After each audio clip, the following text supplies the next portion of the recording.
8 divided by 8 gives us 1. And again here we have 8 divided by 8. So we have 1 divided by 1, which equals 1. But this answer is not correct, because according to the order of operations, when we have more than one division in an expression, we have to work from left to right.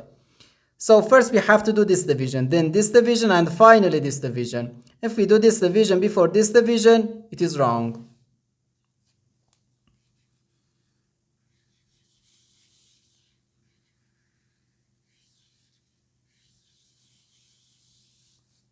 So first we have to do this division. 8 divided by 8 gives us 1. So we have 1 divided by 8, and again here we have divided by 8. 1 divided by 8 gives us 1 over 8. Then divided by 8. Now, according to the KCF rule, K stands for keep, C stands for change, and F stands for flip. We can write keep the first fraction, change division to multiplication, and flip the second fraction.